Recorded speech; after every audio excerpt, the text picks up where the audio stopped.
I never expected a neighborhood to make my daughter cry. That's the part that still gets me. That tight sting in my chest every time I think about that first day, the day we moved into Meadow Heights, the day I decided life was supposed to get easier, safer, better, a fresh start, a bigger home, a better school district, a street where kids rode bikes and neighbors waved on their morning walks. A place where my daughter, Amara, could finally breathe again. But sometimes a neighborhood doesn't tell you what it really is until the door closes behind you.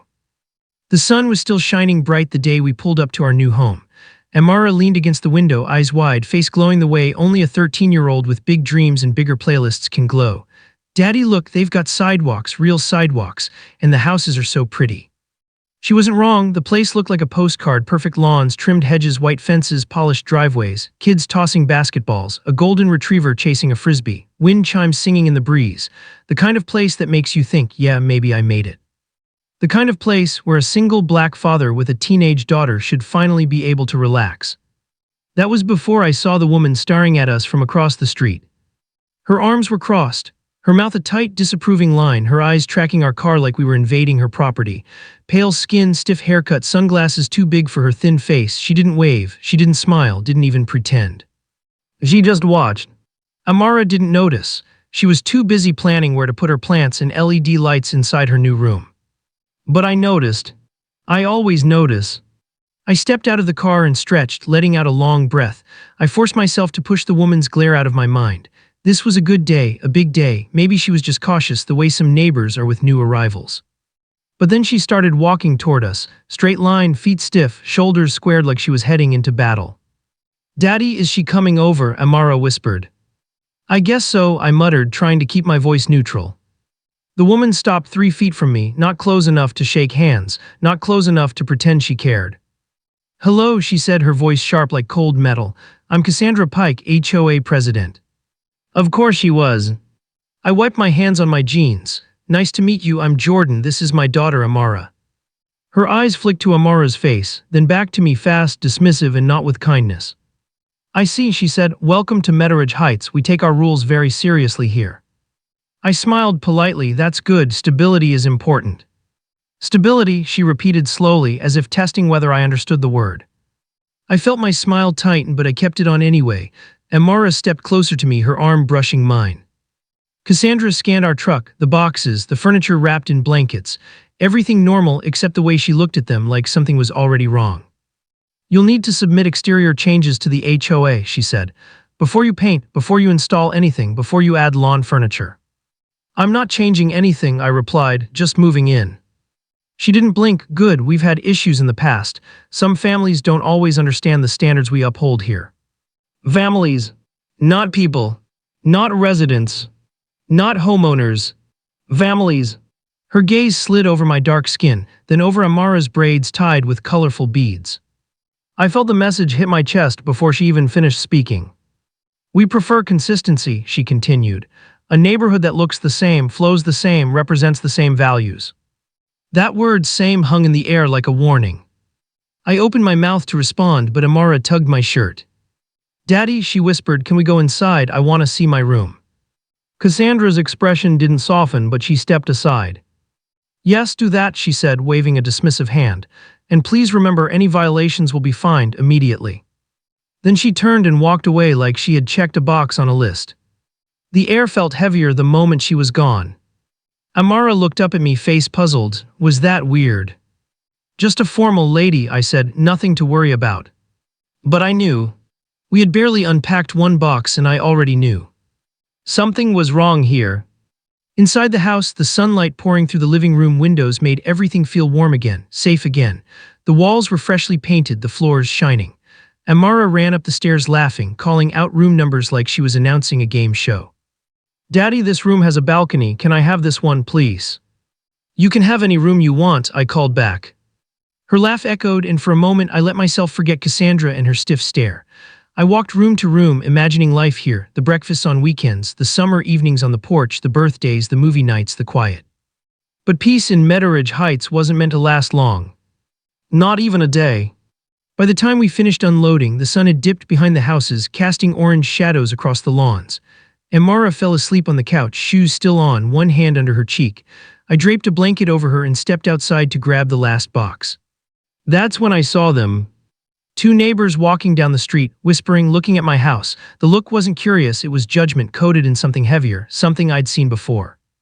One of them nudged the other and said something under her breath. They didn't wave, didn't smile, didn't welcome. They just stared. I pretended not to see. I'd been through worse, much worse, but this time it wasn't just me. This time I had a daughter to protect, a girl who had already lived through too much, a girl who needed a home where she could breathe. And Meteridge Heights was showing signs it wasn't going to let her breathe for long. The next morning, I found the envelope on my doorstep. White, clean, crisp, like it had been placed carefully. Or intentionally. I glanced around, no one outside, no footsteps, no cars slowing down, just a quiet street pretending nothing was wrong. I opened the envelope. HOA warning notice. Violation, unapproved items visible during move-in. Fine amount, $150.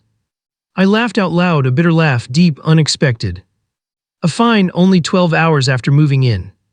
What unapproved items, the boxes, the furniture pads, the moving truck. Then I noticed something handwritten at the bottom. In perfect cursive. Standards must be upheld, CP. Cassandra. I crumpled the paper slowly, exhaling through my nose. Inside, Amara was still asleep. I didn't want her to know anything was wrong yet, not today, let her have her peace, let her have her excitement. But that night, everything changed in a way I wasn't prepared for. We decided to take a walk around the neighborhood so she could see the pond, the playground, the school path. She held my hand, swinging it lightly, humming a little tune. Daddy, I think I'm gonna like it here, she said. The houses look so pretty and the trees look happy. I smiled, yeah, they really do. We reached the park and then she saw it first. A group of neighborhood kids sitting on the swings, all around her age, all staring as she walked toward them. Amora smiled, hi. No one said anything. One girl whispered something into her friend's ear, a boy snickered. Another one looked her up and down like she wasn't supposed to be there. Amora's smile faltered. She tried again, do you guys go to Meteridge Middle? I'm starting Monday, maybe we'll. Maybe not, one girl interrupted sharply. The word sliced sharper than she intended, or maybe exactly how she intended. Amara blinked, oh okay. The kids didn't move, didn't welcome, didn't shift to include her. They just stared. I stepped forward, my jaw tight. Let's go somewhere else, sweetheart. But Amara shook her head. It's fine, Daddy, I don't need to play. We walked away quickly, her hand slipping out of mine. Her braids bounced against her shoulders, but her head stayed low. She didn't hum this time, didn't swing her arm, didn't smile. We weren't even halfway home before I heard it, a whisper from behind a fence. New families already causing trouble. Well, they don't fit here. This is why I told Cassandra. My fists clenched. We made it home and Amara went straight upstairs. No TV, no music, no bouncing around, just silence. That silence told me everything. I knocked on her door gently. Mara, you okay? Yeah, she said quickly. It wasn't true. I opened the door and saw her sitting on the bed, knees pulled up to her chest, a single tear sliding down her cheek. Baby, talk to me. She wiped her face fast. It's nothing. It's not nothing. She lifted her eyes. Daddy, why didn't they like me? My heart cracked. I sat beside her, pulling her into a hug. It's not you, I whispered. You are perfect, you hear me, perfect. They looked at me like I was wrong. You're not wrong, I said, they are. She didn't respond, she just leaned into me, small and quiet. And that's when I made my decision. This neighborhood was not going to break my daughter. This HOA was not going to control her life. These people were not going to tell her she didn't belong. I wasn't going to let Meteridge Heights turn into another place she learned to fear. But the real war didn't start until the next morning. When we woke up to find our driveway vandalized. Black spray paint. 3 words.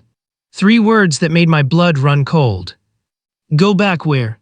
The rest was smudged like someone tried to wipe it off, but the message was already clear. Amara stood behind me, frozen, staring. Daddy, is that for us? I turned to face her, voice steady even though I felt fire tearing through my chest. No, that's for me. Because whoever wrote it didn't know what they had just done. They hadn't scared me. They had awakened something in me. And they had made a mistake that was going to cost the entire HOA more than they could ever imagine. The graffiti stayed on the driveway longer than I expected, not because I couldn't clean it, but because I needed to stand there, staring at it, letting the anger settle instead of explode. My daughter hovered behind me, arms wrapped around herself like she was holding her fear in place. The morning air was cool, but it felt thick with something ugly. I knelt down and touched the concrete. The spray paint was still tacky, fresh. Someone had been here only hours ago. Amara hugged her arms tighter. Daddy, can we call someone? I swallowed hard. Yeah, we're calling someone. But not who she thought. I walked inside, motioning her to stay put. She paced in small circles, eyes flicking toward the driveway every few seconds like the words might grow teeth. I grabbed my phone, opened the camera, and took 20 pictures, close-up shots, wide angles, timestamps, everything. Evidence. Every racist act leaves a trail. I've learned that the hard way.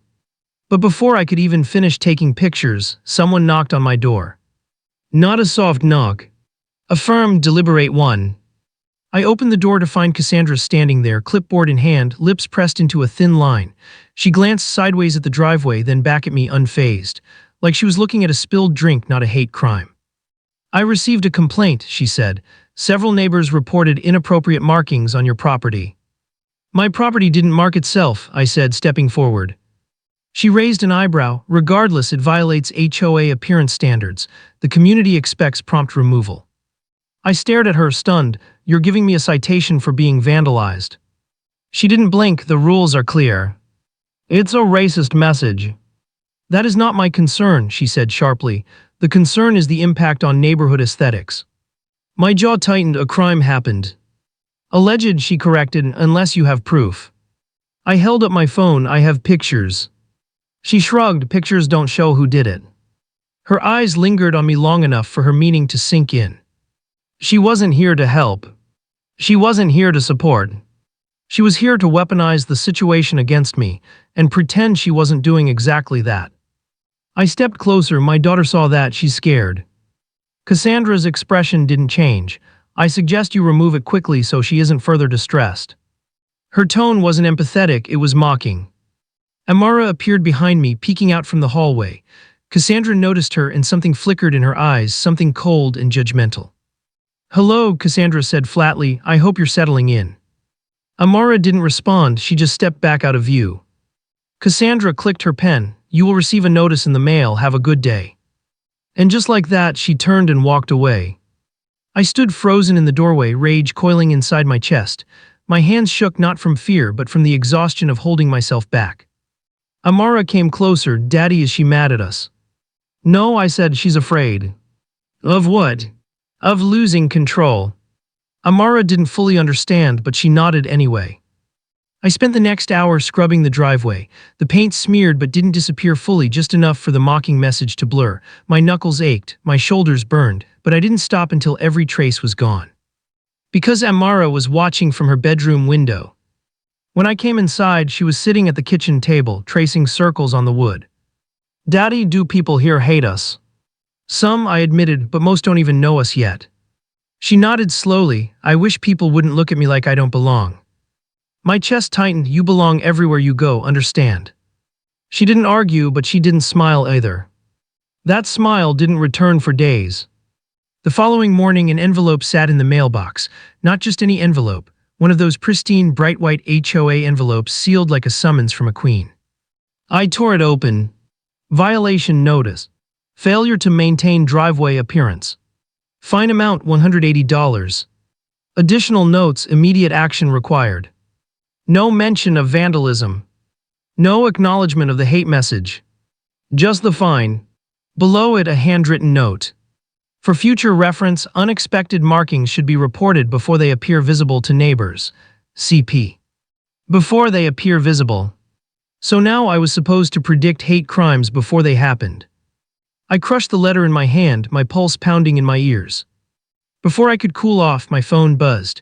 It was Karen from 2 houses down, the only person who had smiled genuinely when we moved in. Her voice was hushed. Jordan, can I talk to you? Of course. I don't want to say this, but people are talking. About what? She hesitated. About you, about Amara, about the paint on your driveway. They think we did it.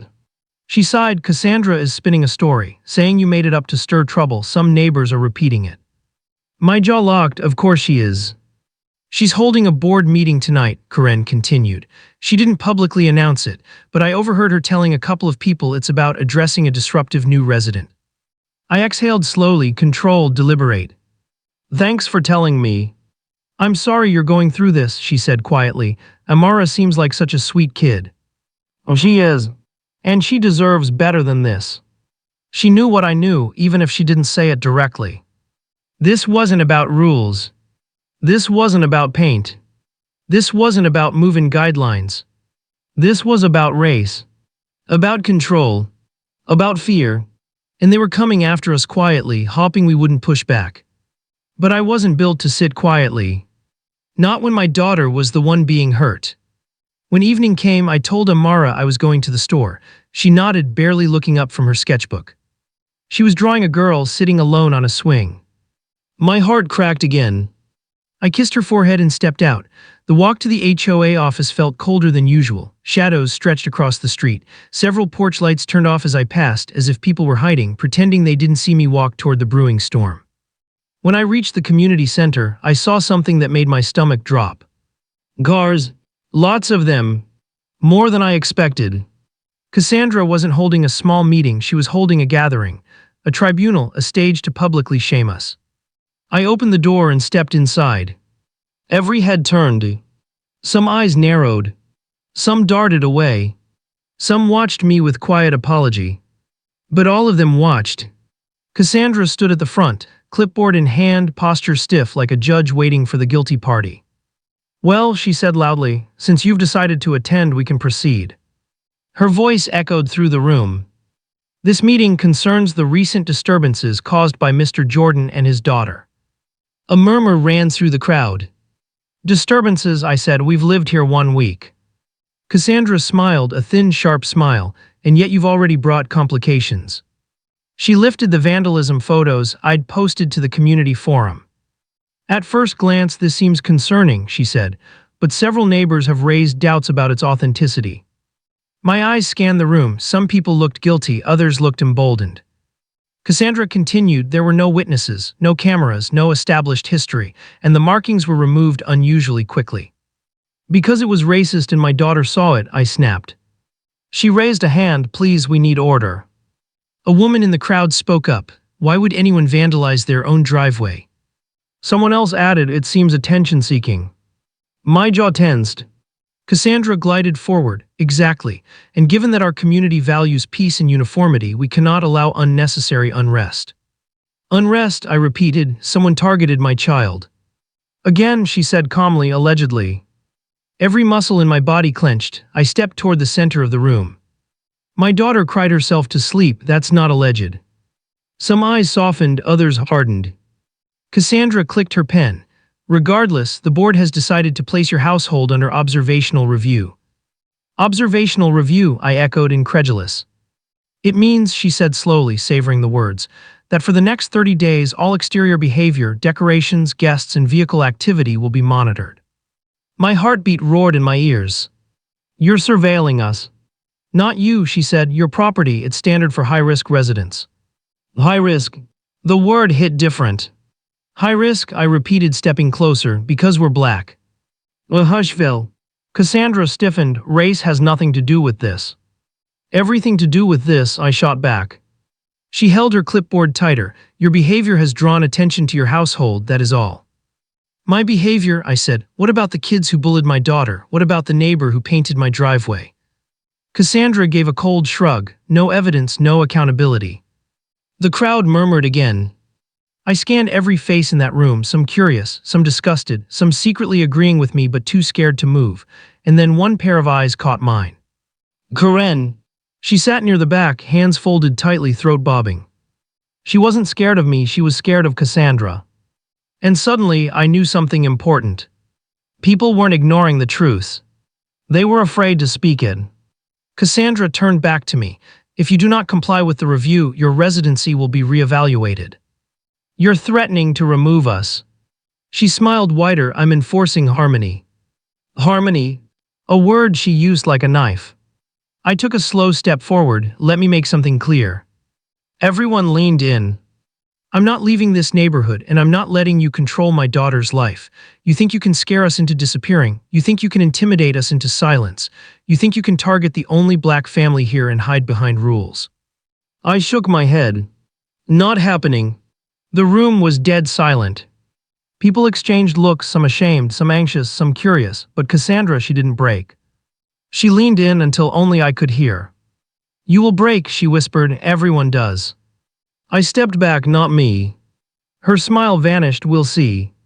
I walked out of the room, letting the door slam behind me. The night air hit my face like a cold slap.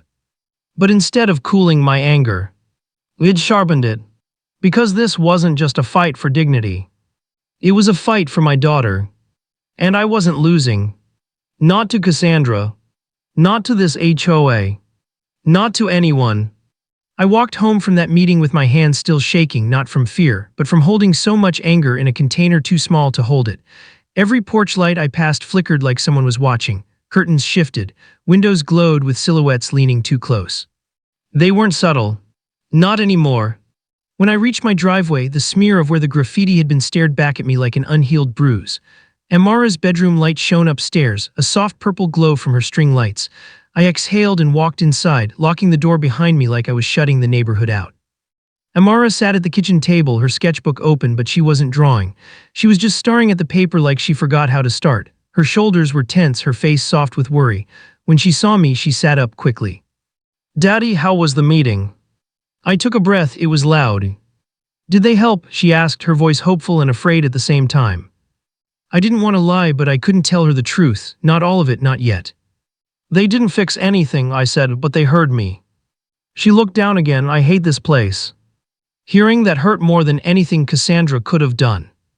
I sat beside her, baby, give it time. I tried, she whispered. At school they stared, at the park they stared, even the kids next door cross the street when I'm walking home. Her voice broke on the last word. I reached over and rubbed her back gently. People stare when they don't understand something. But I'm just a kid, she said. What's there to understand? Everything. There was everything to understand. Amara wasn't just facing strangers. She was facing generational fear, inherited prejudice, the unspoken lines drawn in neighborhoods like this. Lines drawn by people who never had to question their place in the world. But she didn't need that lecture, she needed protection. She needed a father who wasn't scared of the fight. And she had one. I pushed my chair back. Listen, I'm going to figure this out. This neighborhood is not going to push us out. Amara nodded but didn't smile. She just closed her sketchbook quietly. That night after she went to bed, I stayed up late scrolling through my computer. HOA laws, community guidelines, recorded phone calls, old neighborhood forums, anything, everything. I barely blinked. There's something that happens when a parent feels cornered. Your brain doesn't sleep. Your body doesn't rest. You stay awake because your child deserves better than surrender. Around 2 a.m. I heard tapping. Soft, rapid, on the window. I stood up fast. Another tap, then another. I walked to the front window slowly, careful not to silhouette myself in the streetlight. I moved the curtain just enough to see outside. And my blood froze. A man stood across the street. Dark jacket. Hands in pockets. Not moving. Just watching my house. Not walking a dog. Not smoking. Not on a phone. Watching. The third time I blinked, he was gone. Just gone. I scanned the street, no footsteps, no movement, just the empty sidewalk and a mailbox casting a shadow. That was the first moment I realized this wasn't just hostility. They were surveilling us already. Whether observational review was official or not, Cassandra had already activated her silent army. I closed the blinds tightly and sat back at my desk, heart pounding. I opened a new folder on my computer and named it exactly what it needed to be named. HOA Evidence Phase 2.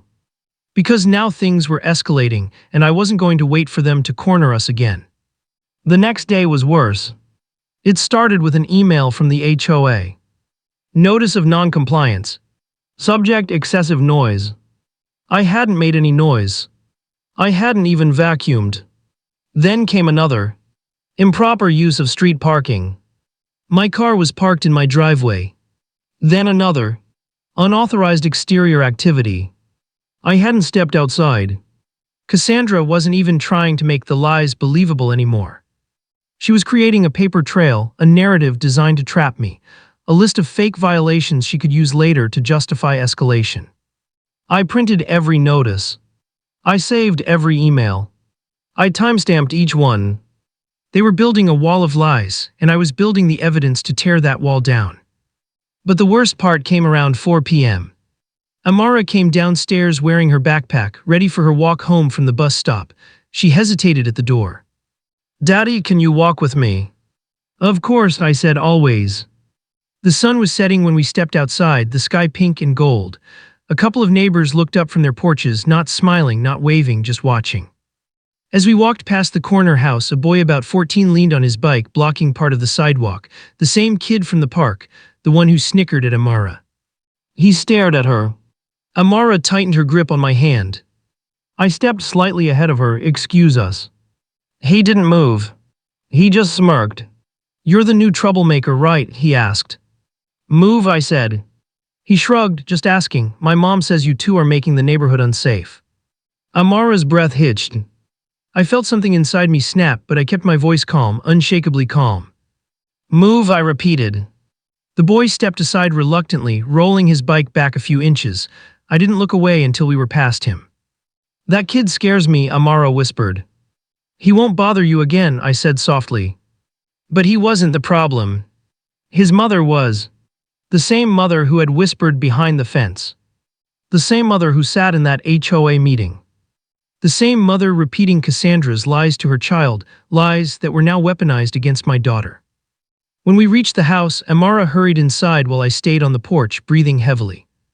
The fight was no longer quiet. It was coming into the open. Later that night, after Amara went upstairs, there was a knock at my door. Not hard, not rude, just quiet and timid.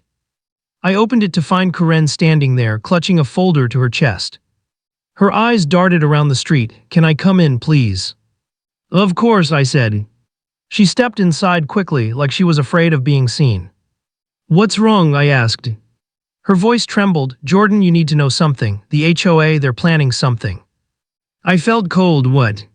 She opened the folder with shaky hands. "These are copies of the internal notices Cassandra sent the board. She thinks she's documenting your behavior, but she's lying on almost every report." She spread the papers on my table. Vague complaints. Vague timestamps. Vague incidents. "She's building a case," Karen said. "She wants to label you as hostile and non-compliant. She's going to call for a forced hearing." "A forced hearing," I repeated. "Yes, and after that she can recommend removal." Removal. The word hit my gut like a punch. "For what?" I asked, existing. "She doesn't want you here," Karen whispered. "She never did. The vandalism, the fake noise complaints, she's using them to justify surveillance." I nodded slowly. I figured. Karen swallowed. "Jordan, there's more." She pulled out one more sheet. "A map of my house. Highlighted sections. Front yard. Driveway. Side fence. Windows." "What is this?" I asked. She lowered her voice further. "Placement of volunteer monitors. They're already watching your property." So the man I saw wasn't random. He was assigned. "This is illegal," I said. "Everything she's doing is illegal." My jaw clenched. Why didn't the board stop her? "Some are scared," she said. "Some agree with her, and some, well, they think you're trouble because she said so." I leaned back slowly. So this was the truth. The HOA wasn't just biased. It wasn't just hostile. It was organized. Cassandra was building a coordinated attack. Against me. Against my daughter. Against the only black family on the block. Karen's voice cracked. "I'm so sorry, Jordan. I didn't want to get involved, but your daughter shouldn't be going through this." "She isn't the one who should feel sorry," I said softly. "You're doing the right thing." She nodded, tears welling in her eyes. "I'm scared if Cassandra finds out I gave this to you." "I won't tell anyone," I said. "You have my word." She exhaled shakily. "What are you going to do?" I looked at the stack of fake reports, the vandalism photos, the surveillance map. Then at the stairs where Amara had gone to bed quietly again, trying to shrink herself so she didn't attract more attention. "I'm going to fight," I said, not quietly, not politely, not the way she expects. Karen wiped her face. "Be careful, Cassandra doesn't lose gracefully." "She won't win this one," I said. And at that moment, something clicked inside me. I wasn't defending anymore. I was preparing. Because Cassandra had started a war. But she had no idea who she was fighting. The house felt different after Karen left. Colder, quieter, almost like its walls were listening, waiting, holding their breath. I locked the door behind her and leaned against it, the folder on the table glowing under the kitchen light like evidence in a crime drama. Except this wasn't a show. This wasn't a movie. This wasn't hypothetical. This was my life. I sat back at the table and spread the documents again, rows of fabricated accusations, falsified timestamps, childish shortcut lies dressed up as official HOA paperwork. Cassandra didn't just want to monitor me. She wasn't interested in control for the sake of order. She wanted me gone. The surveillance map confirmed it. Red dots marking where her volunteer monitors were stationed around my home, corners of the street where people could pretend they were walking, chatting, pruning hedges, anything except what they were really doing. Watching.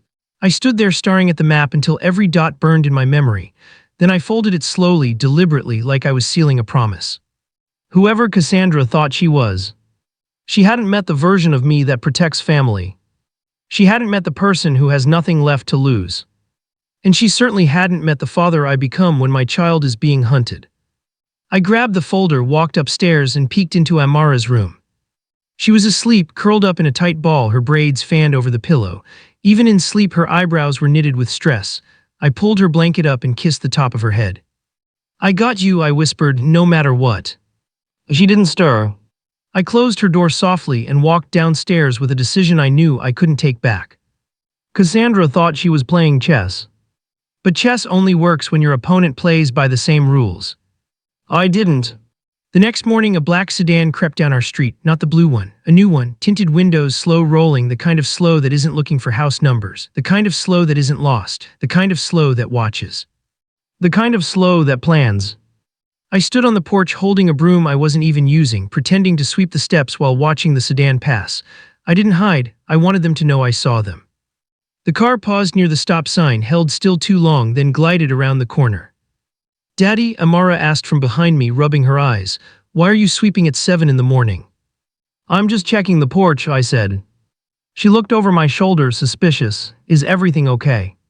I turned and smiled. "Everything's fine, baby, get ready for school." She didn't believe me, but she nodded anyway. After she walked back inside, I pulled my phone out and recorded a quick voice note. Black sedan, tinted windows, 7:14 a.m., circling the neighborhood slowly. Likely HOA surveillance, add to file. I kept my voice calm, steady, documentation matters. And Cassandra was sloppy, she was leaving a trail of intimidation tactics even an amateur attorney could dismantle. By the time I got Amara to school, the sky had turned a pale gray and the wind started to pick up. I took a different route home, looping past the cul-de-sac and past the community center. That's when I saw it. A brand new poster taped to the front door. Mandatory hearing. Resident Jordan Wells. Date Friday 6:00 p.m. Subject review of repeated violations. Attendance required. Required. Like I was a child summoned to the principal's office. I walked up to it slowly, reading every line twice. Cassandra wasn't waiting. She wasn't building a months-long case. She was rushing, trying to push through an expulsion before anyone questioned her motives. My fists tightened so hard my nails dug into my palms. A shadow shifted behind me and I turned to see Mr. Dodd, the same jittery board member who hadn't spoken during the last meeting. He adjusted his glasses nervously. "You saw the notice?" he asked. "I saw it." He swallowed. "Jordan, I don't agree with this." "Then stop it," I said. A sad, bitter smile crossed his face. "I wish it were that simple, Cassandra. She has influence. People listen to her even when she's wrong." "Then why are you telling me this?" I asked. He looked over his shoulder, checking if anyone could hear. "Because she's going to present a vote," he whispered. "A vote to terminate your residency." My throat tightened. "She can't do that, that's not legal." He shrugged helplessly. "Most residents don't know the legal limits, they only hear the part she wants them to hear." Of course they didn't. People like Cassandra count on ignorance. She counts on her neighbors trusting her blindly. And she counts on families like mine not fighting back. "She's afraid of you," Mr. Dodd added quietly. "She knows if you stay long enough, people will realize she's a fraud." I nodded slowly. "Are you afraid of her?" He took off his glasses, cleaning them nervously. "Oh, yes." I didn't judge him. Fear keeps people silent. Fear lets tyrants win. But I wasn't here to accept silence. "Thank you for telling me," I said.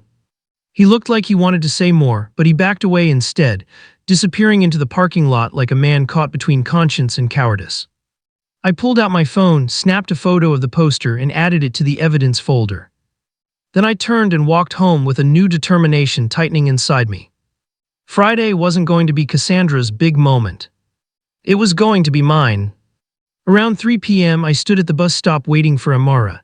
Kids ran to their parents laughing, complaining about homework, gossiping about teachers, normal stuff. Then Amara stepped off the bus. Her eyes were red. Her shoulders slumped. She walked straight into me and hugged me tight. "What happened?" I asked gently. She shook her head against my chest. "I don't want to be here, Daddy. I don't want to go back to that school." I pulled her back to look at her face. "Talk to me." She wiped her cheeks furiously. Some kids were making fun of my name, saying it sounded too African, saying I should fix my hair if I want to fit in, saying my dad was causing problems in the neighborhood. My entire body went numb. "Who said that?" I asked. "I don't know," she whispered. "There were a bunch of them, and one girl said maybe we should move back to our kind of place." My vision blurred with rage. Not the explosive kind. Not the shouting kind. The cold kind. The kind that sharpens every thought. The kind that prepares you for war. I took her backpack gently. "Get in the car, sweetheart." "Are you mad?" she asked in a small voice. "Not at you," I said. "Never at you." She nodded, sniffled, and got inside. When we got home, she went upstairs to shower. I walked to my desk, turned on my computer, and opened a new subfolder. School incidents, racial harassment. I typed everything she told me with timestamps and detail. Not because I wanted to. Because I had to. Every system in this neighborhood was starting to attack us, from school culture to HOA governance. And if I didn't document every incident, they would pretend it never happened.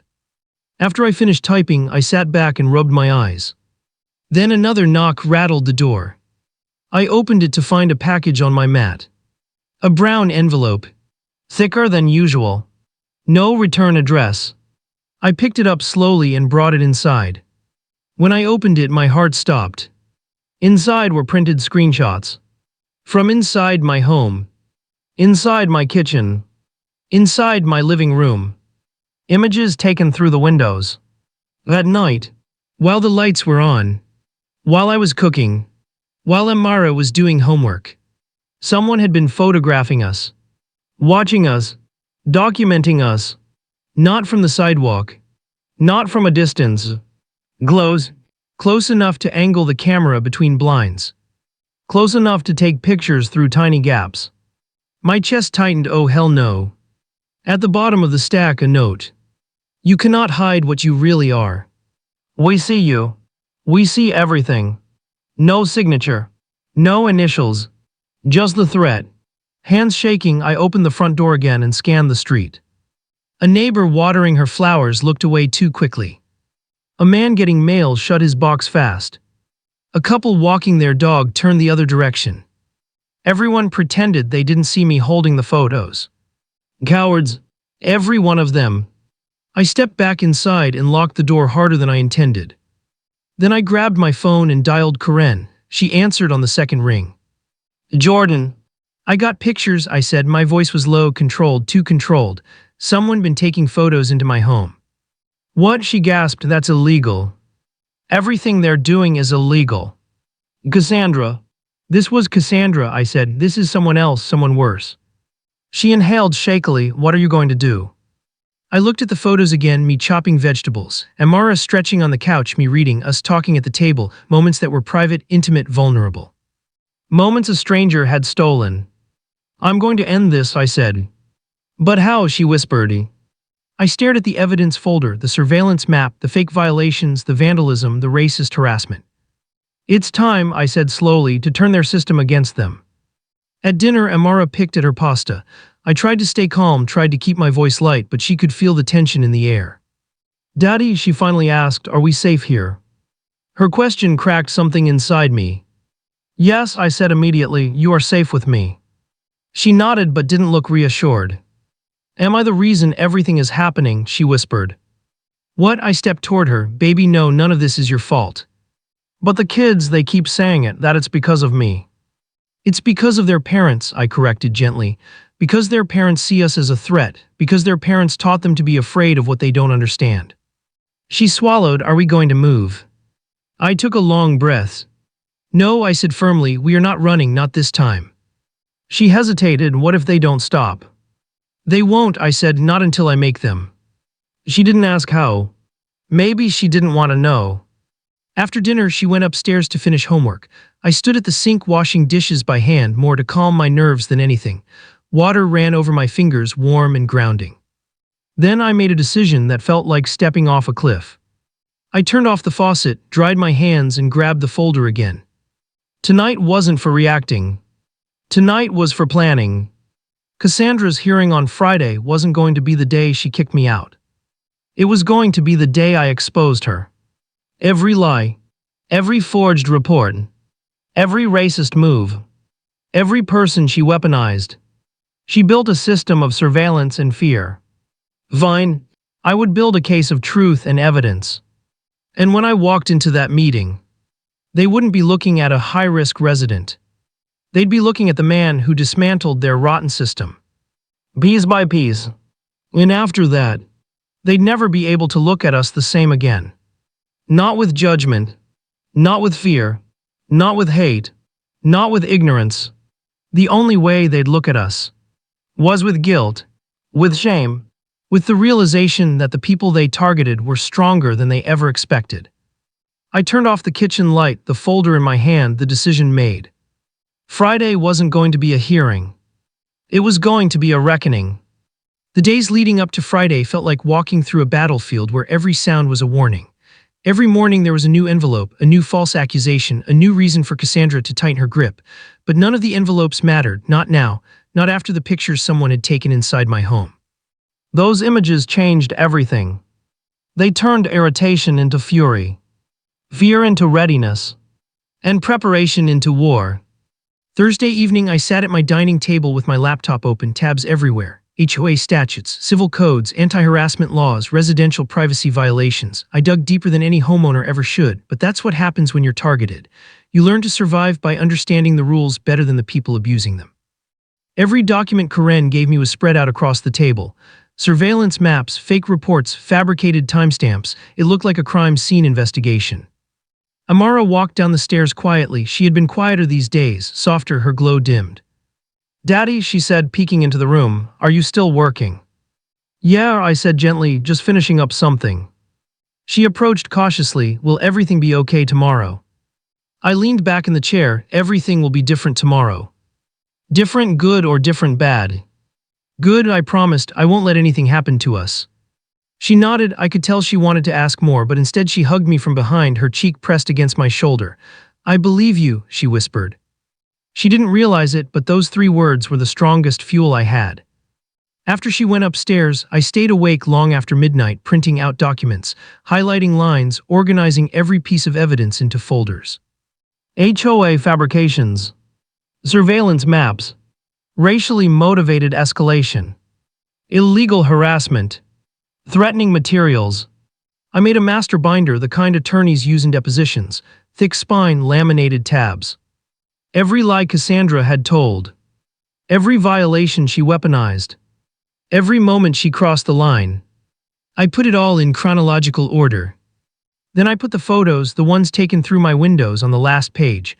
I slid them into a transparent sleeve, the ink still smelling sharp. Looking at those images lit a fire in me that no law, no hearing, no HOA policy could extinguish. Someone crossed the line into my home, into my daughter's life, into our safe space. That wasn't oversight. That wasn't HOA monitoring. That was predatory. And Friday would be the last time they ever got away with anything. Friday arrived cold and gray, like the sky knew something was coming. Amara waited at the bus stop, holding her backpack straps tight. She didn't say much, but I noticed she stood closer to me today. When the bus pulled up, she hesitated. "What if they bother me again?" she whispered.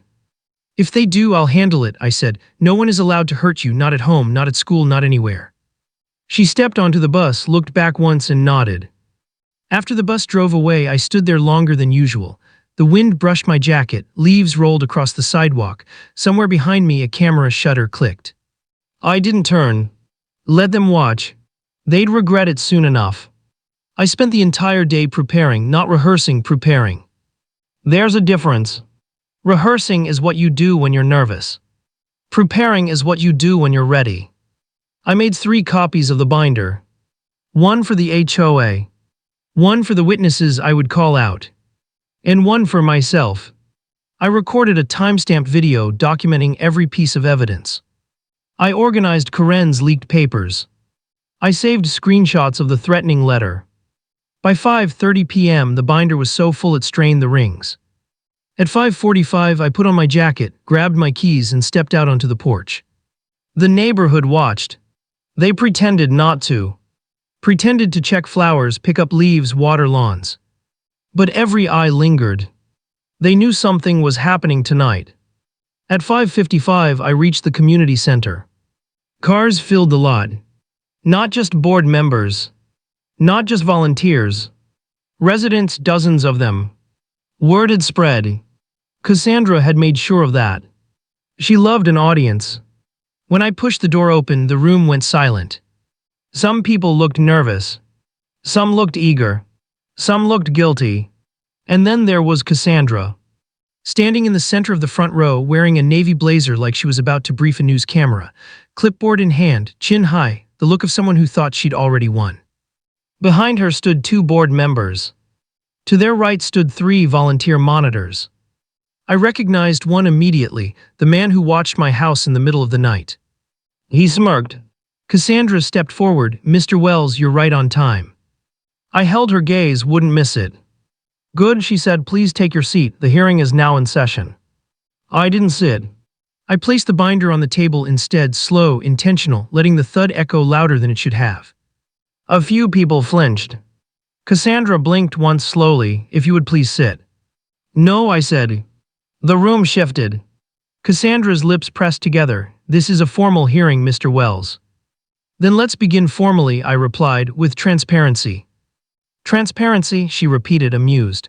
"We're here to review your repeated disruptions and violations." I flipped open the binder to the first tab.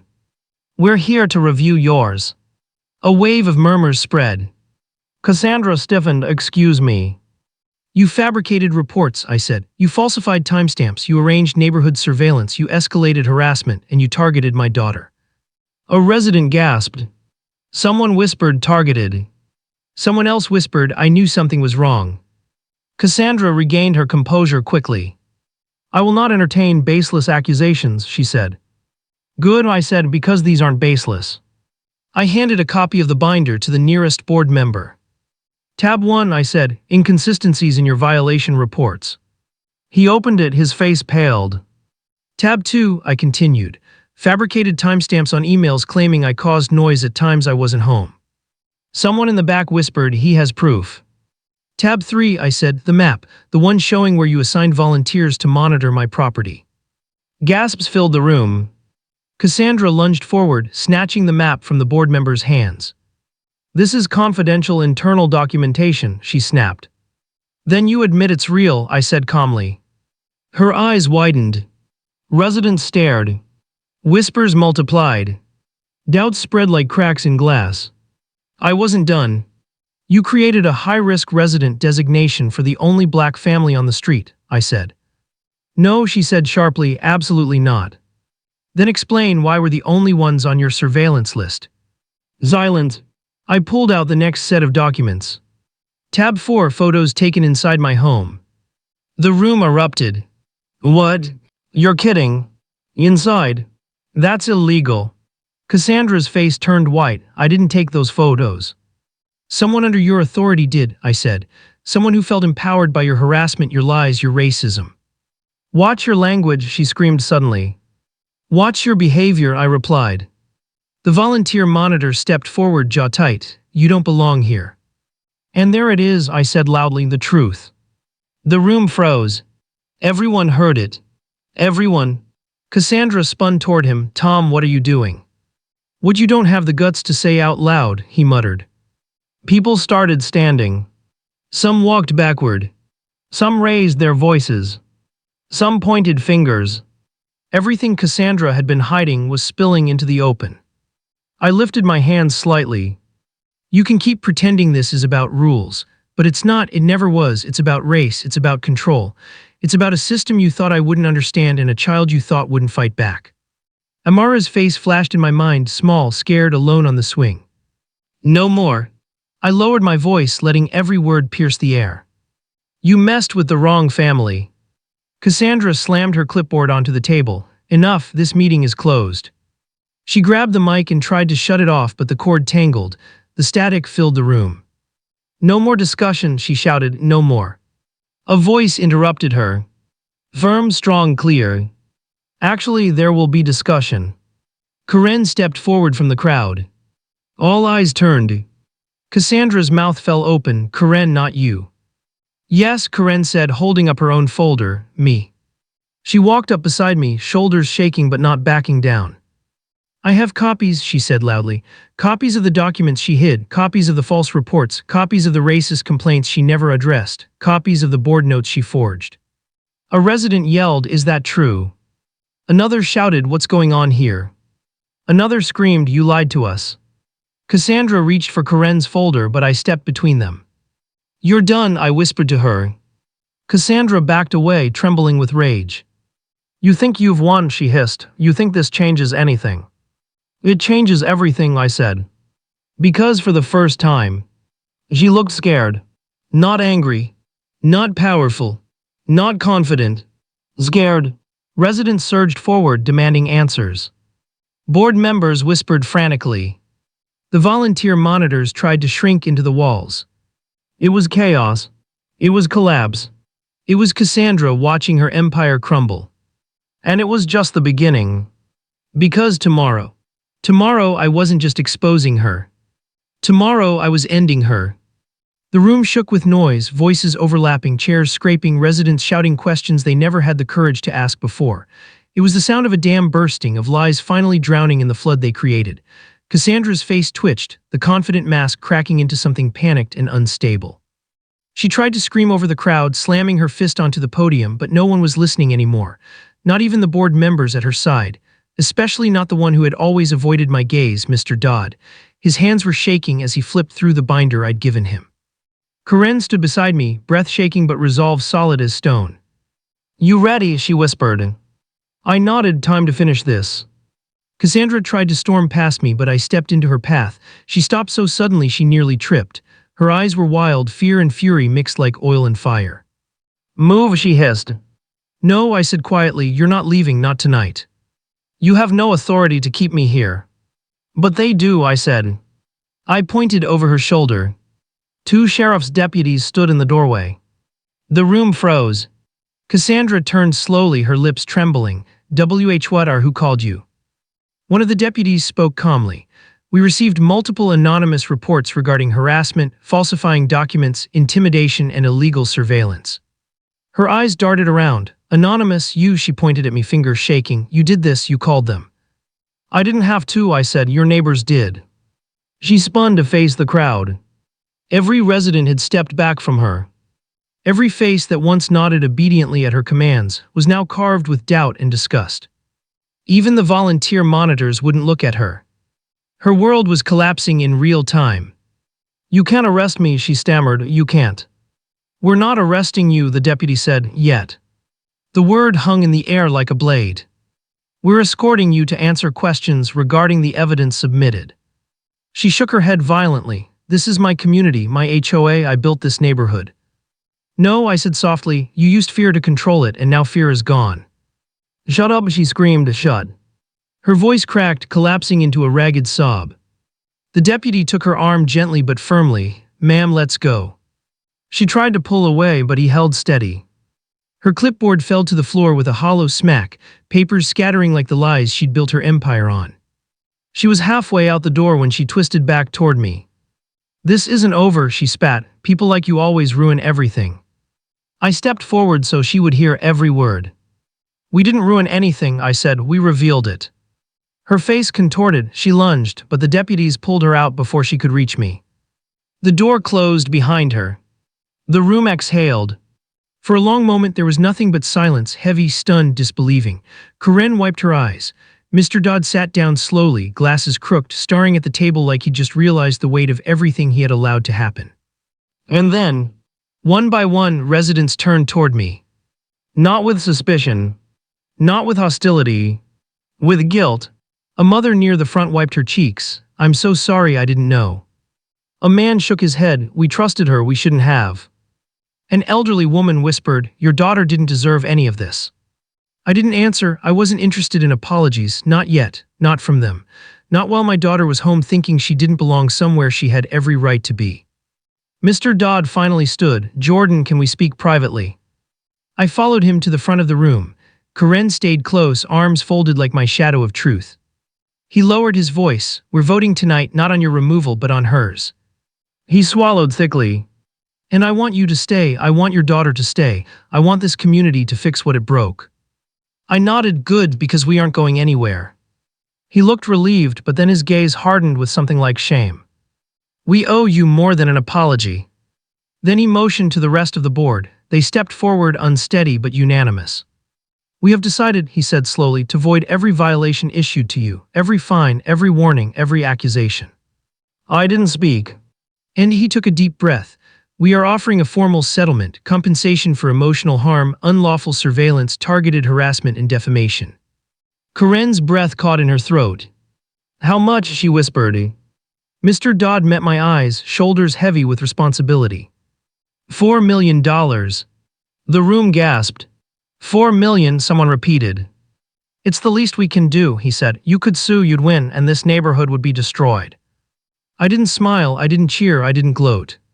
I just looked at him steadily. "I don't want the neighborhood destroyed," I said. "I want it rebuilt." He nodded. "And your daughter," he continued, voice cracking, "will have full protection moving forward, from the schools, from the board, from the community." For the first time since we moved here, I felt the weight in my chest lighten. Just a little. "Jordan," Karen whispered, "take it. You earned this, you fought for this." "No," I said quietly, "I fought for her." I turned toward the crowd. For Amara. When I walked out of the community center, the sky was dark, but the night felt different, softer, clearer. For the first time, Meadow Heights didn't feel like a trap, it felt like possibility. People watched me pass, but not with hostility. With responsibility. With realization.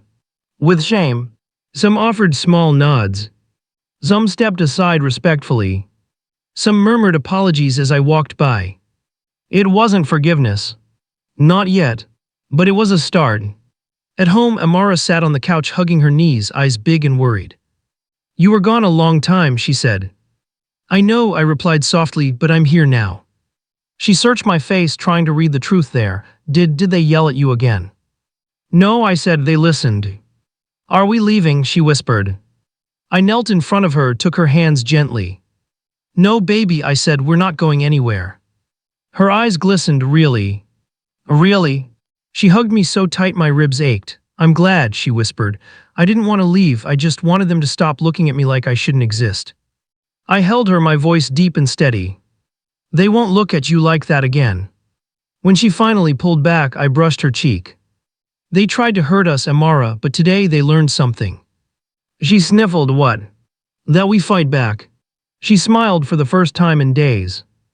Later that night, after she fell asleep peacefully for the first time since we moved here, I walked out onto the porch with a jacket and a cup of tea. The neighborhood was quiet. Peaceful.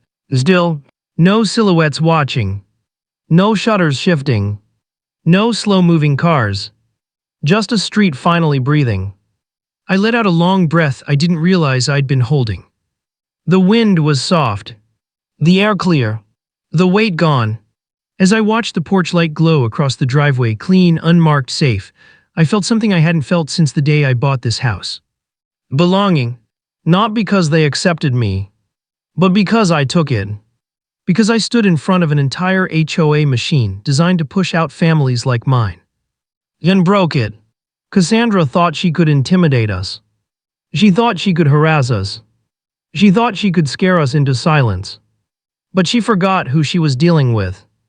A black father with a daughter worth fighting for. A family that refused to leave.